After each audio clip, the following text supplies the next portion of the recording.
Alrighty then, welcome ladies, gentlemen, one and all to the 15th episode of the Milo Podcast. Bing bong, bing bong. Yes sir, yes madam, yes madam, yes no, yes. We are back for another week, man, 15 weeks in a row, can you dig it? What do you think about the 15th episode? I want you to put that in the comments right now. Go down to the comments and put your thoughts, opinions, reflections, feelings in the comments about episode number 15 right now. I want you to predict. What do you think we're going to talk about this episode? I want you to write it in the comments. Predictions. Yeah, predictions seems good enough. What about predictions? So yeah, a lot of people try to predict stuff. And as a matter of fact, what even is a prediction? You might be asking. I can hear you asking that question on the other side of the iPod or the phone, or the iPods are 20 years old. On the other side of the speakers, I can hear you thinking to yourself, what even is a prediction? I'm glad you asked. I am very, very happy to announce that I know what predictions are, but I'm not going to tell you because I don't believe that you've worked hard enough to know. You haven't tied your shoelaces, you haven't finished your homework, and you haven't taken out the trash. So until you do these things, nothing's going to get told to you. You're not going to learn any new information. So I suggest you go to school, sit down, take out your pencil case and a book, and start writing notes. Because that's the only way you're going to improve. That's the only way you're going to learn about predictions. So I guess a lot of people think about a lot of stuff. They think it, right? They have thoughts in their brain. It's like what you just want walking down the street. When people just walking down the street and then suddenly they think, hey, a thought comes to them, right? Suddenly it's like zap. So maybe it was, where do thoughts even come from? Is it like maybe it could have been like telepathically transmitted? It could have been like the bubbling of the subconscious, percolating those thoughts around inside the mind until something emerges, you know what I mean? An awakening, an epiphany, a realization, you know? That's what thoughts are. And then you think to yourself, hey, I wonder if this is going to happen. I wonder if and as a matter of fact, this might occur to you. I think that my team is going to win the game. You know what I mean? You ever had that type of thought? You ever had that type of, pondering, rumination? You ever have that kind of thing where you're just walking down the street and suddenly it's like you're being zapped with lightning and like all your hair stands on end, you got goosebumps and like you can feel it in your toes, your fingertips, your fingernails, and the hair follicles all over your body. You get the little goosebumps and goose pimples and your veins are standing out inside of your arms because like you're all vascular and stuff, low body weight, you know what I mean? Low body fat. Yeah. That's what happens when you're having a prediction. That's what it's like when you're having a prediction, when you think that something's going to happen, right? When you predict, it's like when you thinking about something that you believe will happen or may happen in the future, right? That's a prediction, that, as I understand it. Should we Google predictions? As a matter of fact, I'm going to put in my Google machine right now, I'm going to type in some stuff about predictions, a question. What is a prediction? What is a prediction? What does Google have to say about this? A thing predicted, a forecast, a prediction that economic growth would resume, the action of predicting something, the prediction of future behavior. So they said forecast, they mentioned forecast, and my mind immediately goes to the weather, you know what I mean? Weathermen be predicting stuff, right? But they use a lot of data. They use graphs. They use satellite imagery. They use trends, historic trends, you know? They look at the climate, precipitation, humidity, rainfall, cloud cover, wind speed, moisture, dryness. That's one type of prediction. But then on the other side of predictions, you've got Alex Jones, right?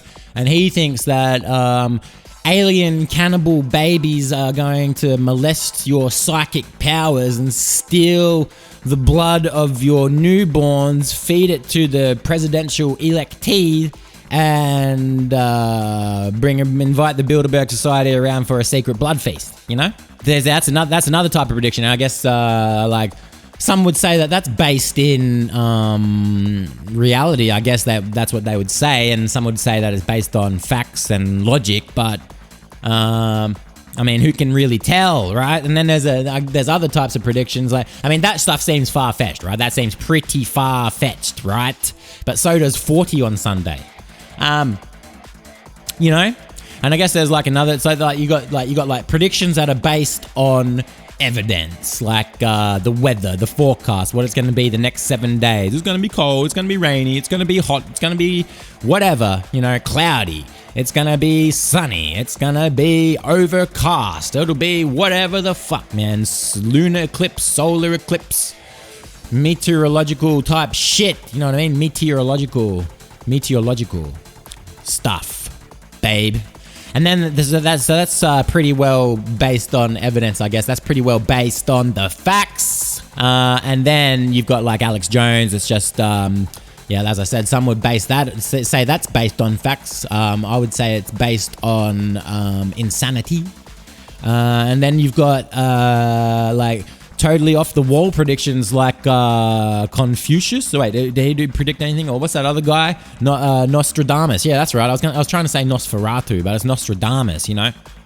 Yeah, Nostradamus predicted a lot of things, I guess, but I guess, like, can you really say that was based on fact or based on anything other than, like, imagination?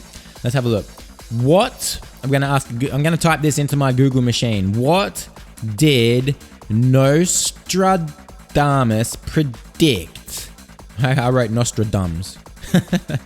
What did Nostradamus predict? Let's find out. Okay. So here's what Google has to say about Nostradamus. Many claim that he foresaw historical events such as the Great Fire of London, the bombings of Hiroshima and Nagasaki, and the ascent of Adolf Hitler. Nostradamus, the renowned French astrologer and seer from the 16th century, continues to captivate the world even after his death. Amazing. Can't say that I've been too captivated by Nostradamus ever. You know, I guess it's a pretty crazy idea though. Like I used to think, I heard about Nostradamus when I was a child, right? And I thought, wow, how did this guy know? How did he know? I want to know like him, you know what I mean? And I spent all my days after I found out, like going to the library and reading books about Nostradamus. I became like a Nostradamus expert, man. They called me the Nostro Man. You know what I mean? I'd just sit in the library, cross-legged, a couple of Nostradamus books arranged around me in a hexagon, and I'd just sort of like align my cheese and just sit there with my eyes closed, blocking out the world, right? Just blocking out the entire planet. Right? And I just think about things that I thought was going to happen, like just until a ray of light hit me and I awoke with some kind of new type of understanding of the future or something. You know, I just sit there just thinking, come on, predictions. Tomorrow. Nah, lost it. I'd never actually predicted anything. I tried as hard as I could, man. I tried as hard as I could. I tried as hard as bricks. I tried as hard as concrete. I tried as hard as steel. But the thing is, man, you've actually got to be loosey-goosey. You've got to be, I guess, to make predictions, you need to be slippery, slimy. You got to be one of those bendable, malleable. You got to be willing. You can't be like just rigid. You got to be ready to accept new information, ready to receive. You got to be ready to receive the prediction. It's going to get beamed, you know? But you got to be ready to receive the predictions. You can't be all just having like preconceptions about what you think is gonna, you know, what you think you're gonna think. You know, you can't just you can't lead the mind on, bro. You can't lead the mind on. You just got to let it play, let it frolic in the, you know, in the ether. You know what I'm saying? Like you just like when you're meditating or whatever, when you're trying to do these prediction type things, you just got you can't force it. You can't force fate's hand, bro. You can't do it. You just got to be a a conduit. That's it. You're like a conduit of information that's just floating through the. I can't say aether again. What else can I say? Like the metaphysical, the metaphysical material. You know, like that's where the ideas come from. Like that's where all thoughts are kept. I guess like the field. It's like a field of thoughts and ideas, right? A field of pure imagination that the regular human doesn't have access to. You got to be clairvoyant. You got to be some type of medium, you know what I mean? Like a psychic medium. You can't be a psychic rare or a psychic well done, right? Because, like I said, you can't force this shit. You just gotta let it come. Let it flow. The spice must flow. You gotta bang the rocks together, guys. You know what I mean?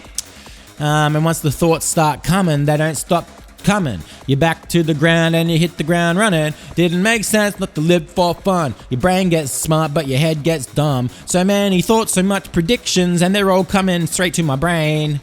I'm gonna tell you what's gonna happen. You're never gonna shine if you don't predict. It's all about like just tuning into the fabric of, that's a good word, fabric of reality. It's all about tuning in and maybe even tuning out as well. You know what I mean? Like we can't be beholden to this physical realm of flesh, bone, and blood. You know, it's just about where the stars and the fucking sky, the cloud, the ground, you know what I'm talking about? It's not all about physicality. Sometimes it's about the hyper real or the supernatural. That's where all the best thoughts come from, right? Supernatural. Wasn't a big fan of that show though. It was a pretty bad TV show is what I would say. That was a bad show. But when it comes to like quantum mechanical physics type shit, then that's something that we just simply cannot predict. If you want to talk about a realm of predictions, then you do not want to introduce quantum theory, because the only thing about quantum theory that we can truly predict is that it will never be predicted, baby. You gotta bang the atoms together, guys.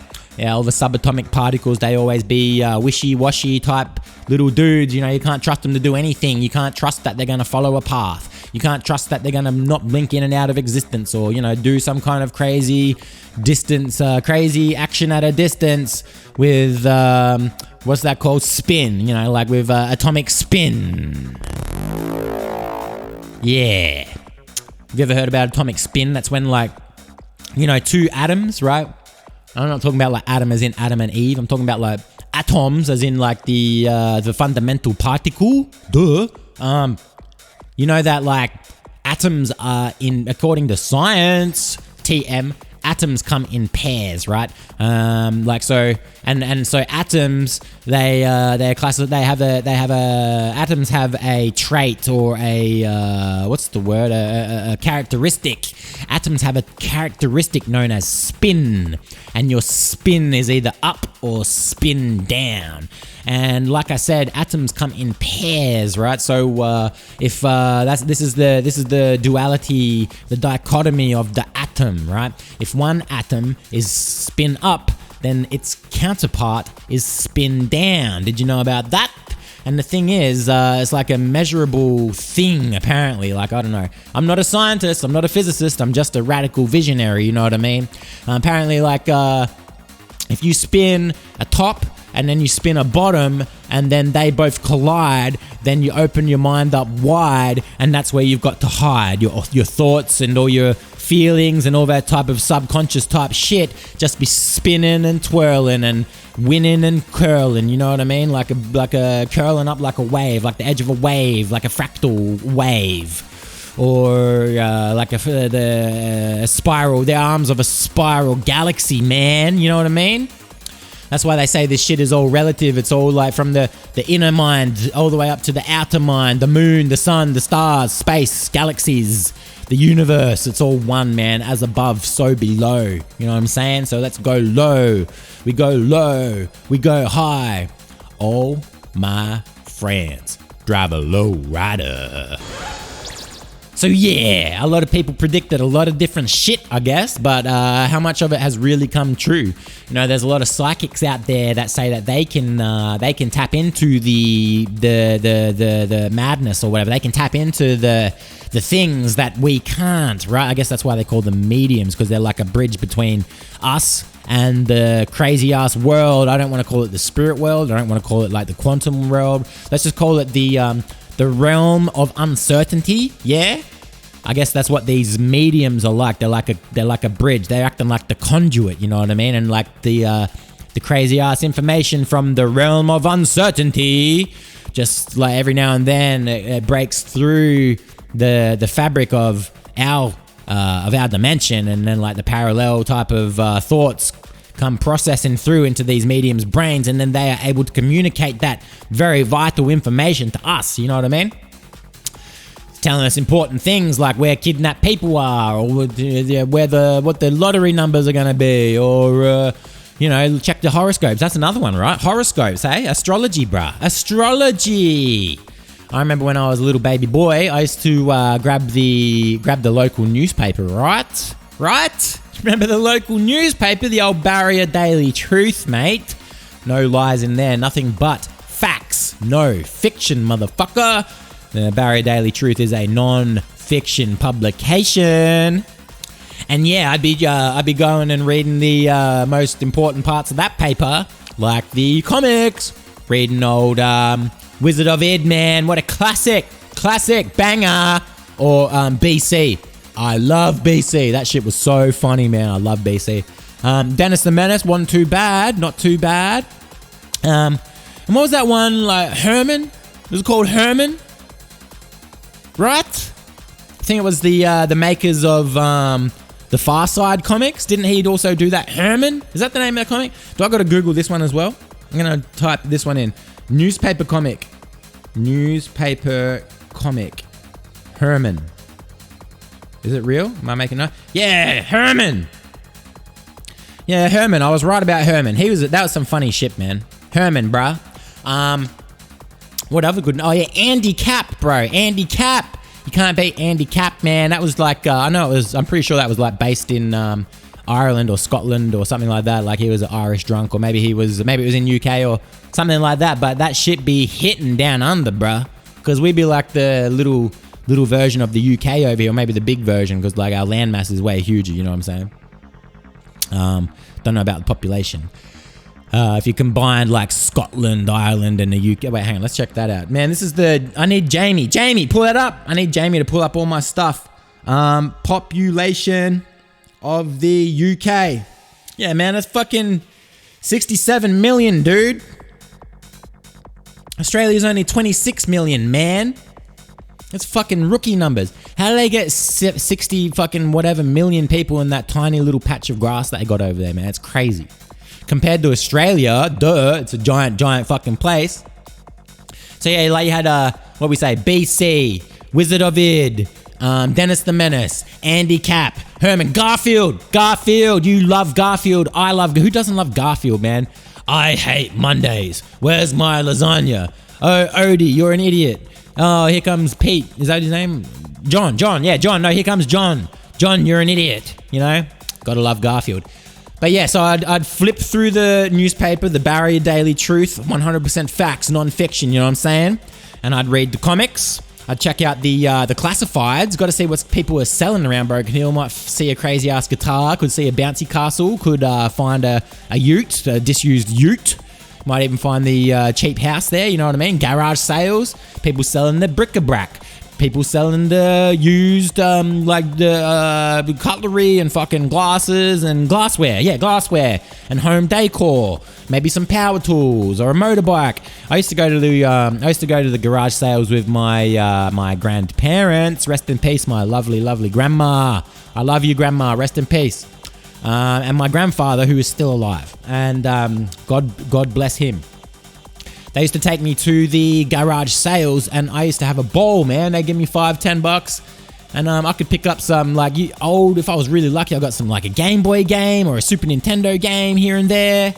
Got heaps and heaps of old board games. That was a lot of fun, man. Picking up old school board games and shit. Yeah, shout outs to my grandparents for taking me to those garage sales. So yeah, I checked out the comics. The classifieds, you got to check out the classifieds, man. And also, you know what the best thing about classifieds is they would the traveling hookers would always advertise in there, man. So I'd be like, oh, do I need to go and hit up Lily?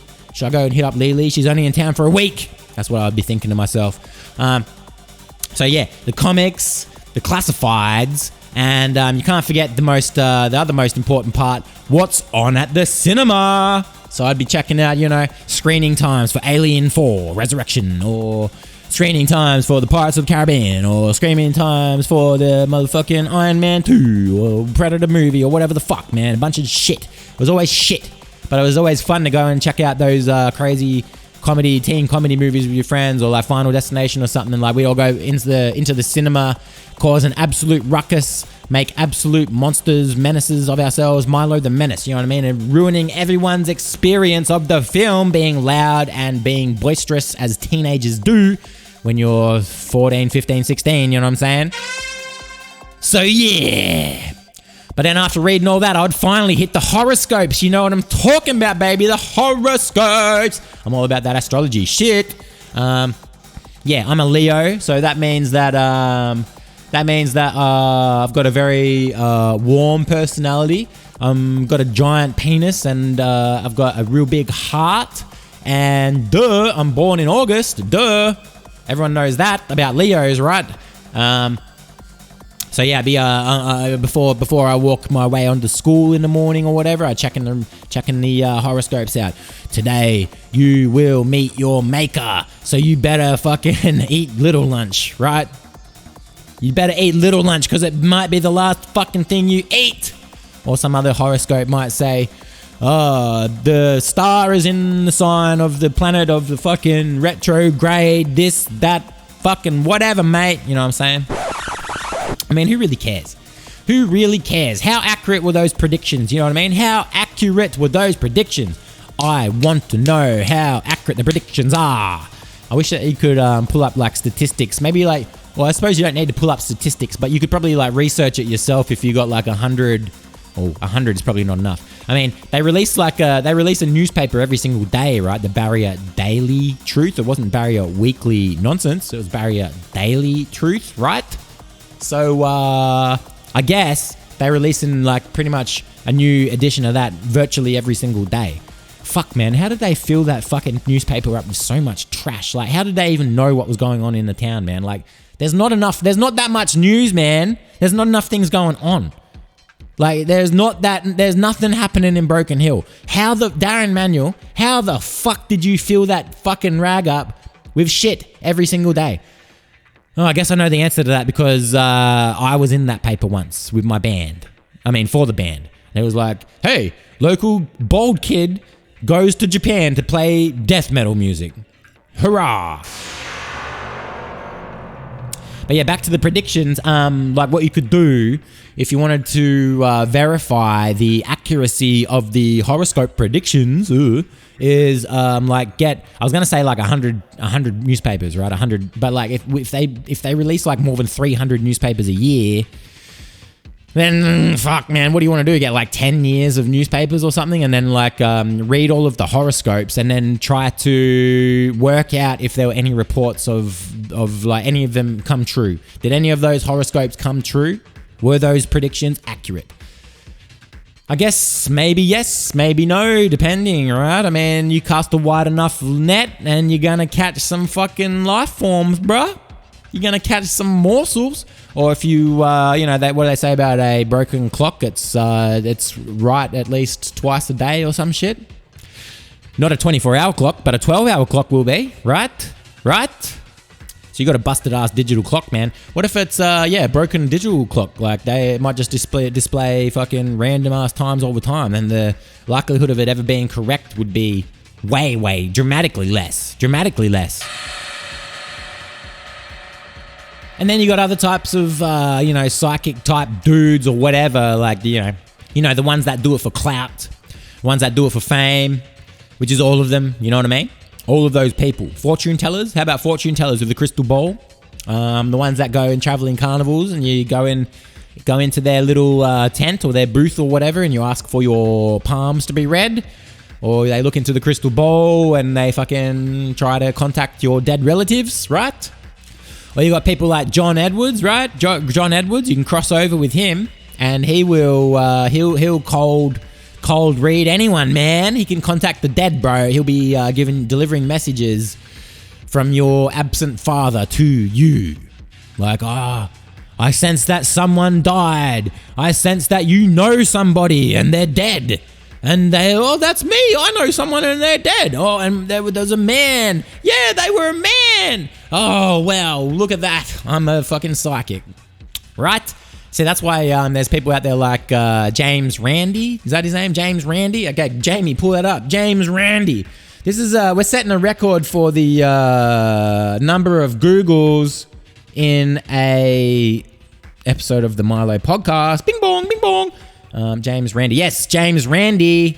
James Randi's still alive, man. He's 92 years old. Good on him, right? You know what I'm saying? So James Randi. What does the old Google box have to say about him? James Randi, born Randall James Hamilton Zwinge. What a name. Zwinge. Zwinge. Probably because he's such a big fucking whinger. He began his career as a magician under the stage name The Amazing Randi. But he was a debunker. He was a skeptic. He was an investigator. And he used all of his magical powers, which he demonstrated on stage as The Amazing Randi.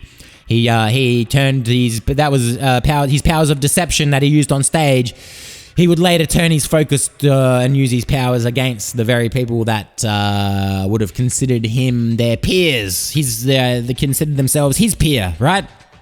Yeah, because he spent the rest of his life, he's still alive, by the way. He spent the rest of his life trying to debunk and delegitimize the magicians, freaks, psychics, and all other types of fancy, spicy type people.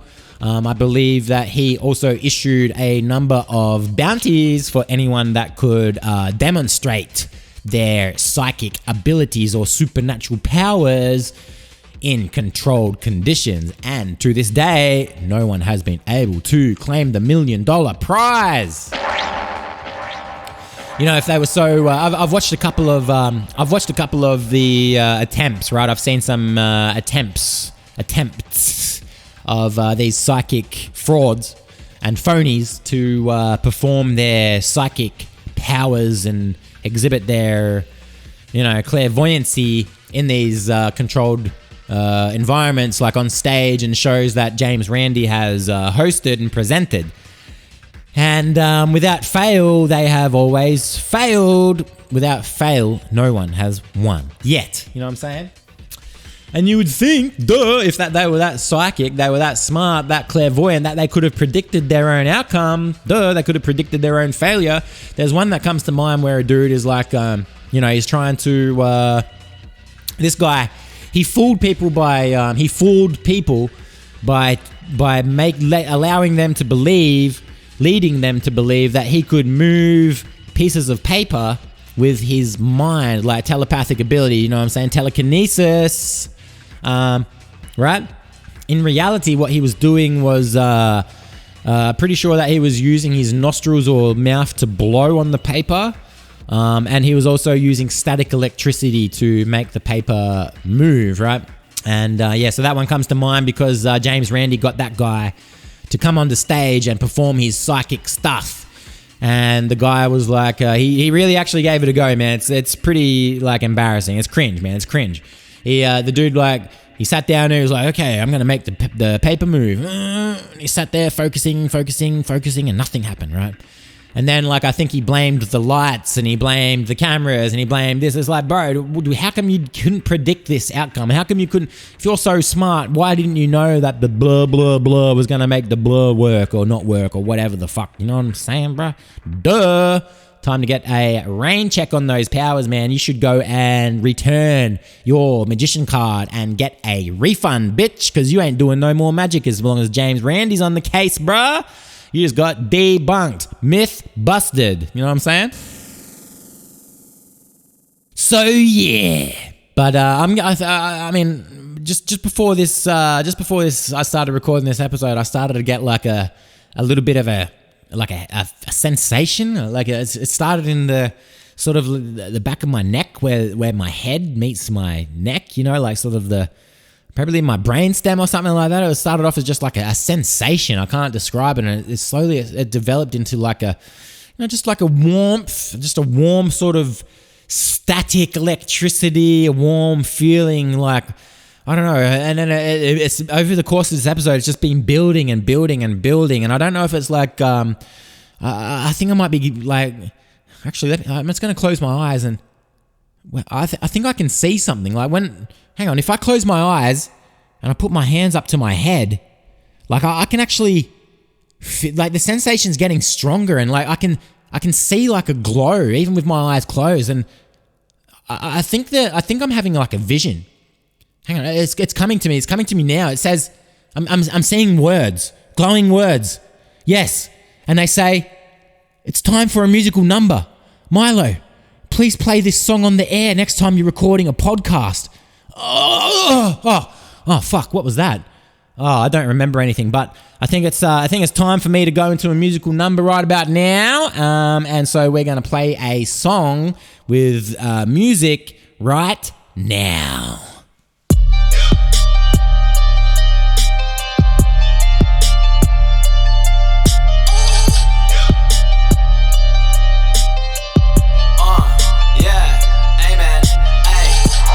In the streets, run up on your papers, please. Show me what you got, I want to see your papers, please. I want the wallet, phone, cards, cash, and the keys. In the streets, run up on your papers, please. Mate, you look a bit sus. I saw you when I was riding on the bus. I saw you on your way to work, on your way home after work. I don't ever go to work, and if you look at me, I go berserk. Stand in line at Centrelink with VB on my shirt. Rolex on your wrist made me jealous like a dumb bitch. I wanna take that from you and see if it's gonna fit. I'm a bogan from Campbelltown, catch me sitting down on my ass. Can't afford jiu-jitsu, but I watch a Rogan podcast. I'm a wannabe for the UFC, but I never trained in MMA. That's why I keep a little blade tucked away when I ride the train. Rich cunts from across the bridge you should've stayed. This is economics 101, do I really need to explain? In the streets, run up on your papers, please. Show me what you got, I want to see your papers, please. I want the wallet, phone, cards, cash, and the keys.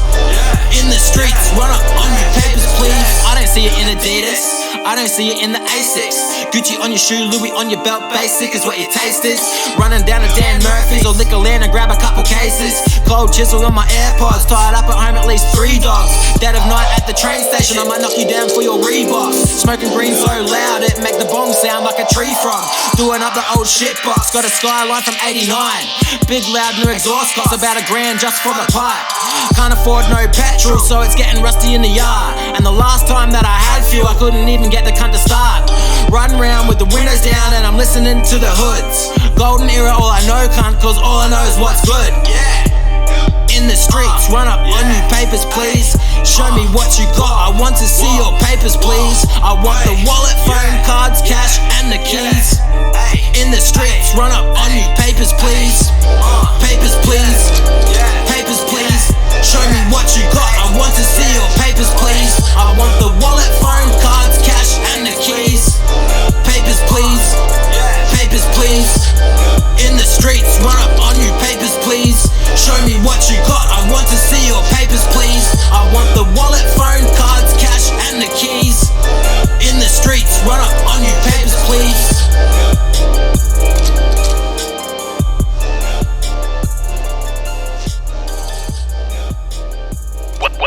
Welcome to the Milo Experience. Thank you very much for that. Okay, I think it's time for everybody's favorite weekly coveted segment, the inaugural Brodie Report. Yes. You know, for a big guy, biggest guy in the world, big, badass Brodie, super large, right? Super large guy.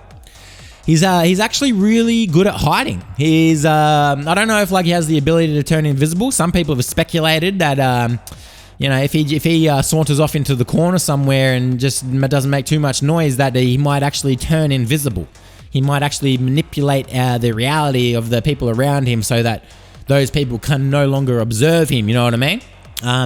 Which is just, honestly, it's a miracle. He's the biggest dude in the world. Like, everybody knows that when Brodie enters the room, heads are turning. There is a presence that you can legitimately feel. It's like Brodie has his own like gravitational sort of field around him. You know what I mean? It's like you can just sense it. He doesn't even have to necessarily enter the room. Like, you could be in one room, like the bedroom, and he could be on the other side of the door in the hallway, and you could just feel like yourself drawn to the door or whatever. You know what I'm saying? Like, I mean, that just comes with the territory. It's part and parcel of being a big dude, right? If you're a big dude with a massive fucking penis, then what do you expect? Of course you're just gonna pull people in towards you, gravitationally or otherwise. It might just be the chicks loving the big bad Brodie cock, you know what I mean? That brings me back to the point though, like he's a mad hider, like hide and seek champion of the world pretty much, because whenever you want to try and get a hold of this guy, he is nowhere to be seen. You check in on Discord, no Brodie. You check in on Instagram, no Brodie. Where do you find Brodie? Well, if you're lucky, you can check his Snapchat and you might find a hint, but fuck, man. I went around Brodie's house the other day, tried to kick his door down. I was worried about the cunt. I was like, fuck, haven't heard from Brodie in at least fucking 24, 48 hours. What the fuck, man? Brodie's so fucking neurodivergent that he's usually fucking just posting random shit out in the aether and fucking sending you all kinds of weird comments and memes and stuff, but I hadn't heard from him, right? 24 to 48 hours? Might as well fucking send a search party, call the Amber Alert, boy. So I went around his house, kicked his fucking front door in, right? So nothing but his mum. She's like, Miles, what do you fucking think you're doing, cunt? I said, mate, look, sorry, Mrs. Kennedy, slow down. I'm looking for Brodie, all right? So this is between me and him, and if you want to fucking try and throw me out of your house, then I'd like to see you try. And then suddenly out come Brodie. What the fuck? And he was angry, mate. He was fucking angry. What did you do to my door, mate? What did you fucking do to my door? Oh, Brodie, don't hurt me, please don't hurt me. So I bolted. I fucking ran, man. I fucking ran. I'll tell you what, I did not look back either. I pissed down fucking William Street, went straight into Fuzz's house and I hid. Went under Fuzz's bed. I was quaking and shaking. I was afraid, man. So I just stayed calm for a little bit. Fuzz was like, what's wrong, man? What's wrong? I said, oh, I think it's over. I peeked out from underneath his bed, but that's when I could feel the boom, boom. Do you feel that? Yeah, man. It was like Jurassic Park. Here comes Brodie. Oh my God. And he burst through the house. How do you like it when I do it to your fucking door, mate? It was the biggest fucking most devastating impact that we had seen this side of the fucking this side of the asteroid. You know what I mean? Very few life forms managed to survive that one, except me and Fuzz. We were just there like, holy shit! I can't believe we survived impact, third impact from Brodie. You know what I'm saying? Oh, we pulled ourselves out from underneath the rubble. Looked back up on Fuzz's house and it was just nothing but destroyed mess. Computer, video game characters and plastic figurines was strewn about the place, and you could see an air fryer and a bunch of busted up fucking ice coffee cartons and water bottles. Mate, it was fucking brutal, man. It was fucking brutal. Me and Fuzz just looked at each other, but Brodie was nowhere to be seen. Well, yeah. Look, I think that just about wraps it up for this episode of the Milo Podcast. Now, I'd just like to take a moment to thank my sponsors. Today's episode was proudly brought to you by The Fleshlight. If you don't get enough pussy, or maybe you do, but you want some of that subservient pussy, some of that pussy you can beat the fuck up, you know what I'm saying? Then you need to get yourself the silicone lips, the famous plastic kiss on your shaft. And I'm talking about the Fleshlight, baby. It's pink inside, it's pink outside.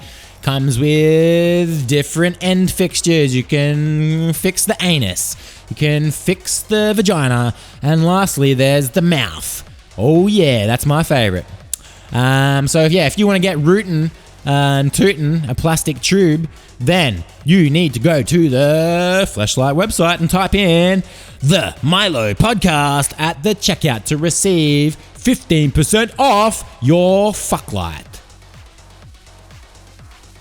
And today's episode was also brought to you by Bulletproof Coffee. Yes, this coffee is 100% bulletproof. This is what they put in the police force vests to prevent the bullets from piercing the flesh and destroying the hearts and organs of the people who serve and protect our society.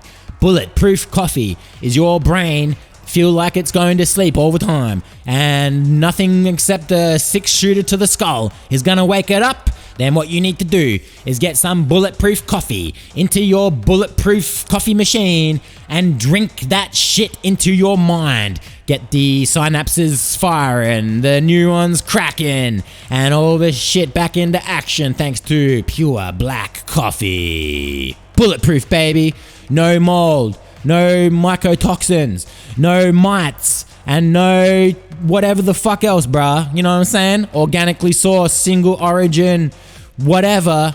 Go to bulletproofcoffee.com and enter the code The Milo Podcast for your first order to receive 10% off of the coffee. And that's it. That's it for episode number 15 of the Milo Podcast. Thank you so much for tuning in and listening to me rave on about stupid ass bullshit once again, 15 weeks in a row and counting. We ain't never stopping, baby. We ain't stopping. Yeah. Alrighty, thank you so much. Remember to tell a friend, say g'day to Milo, you know, do all the nice stuff. Show me some love, baby. You know what I'm saying? Alright, peace.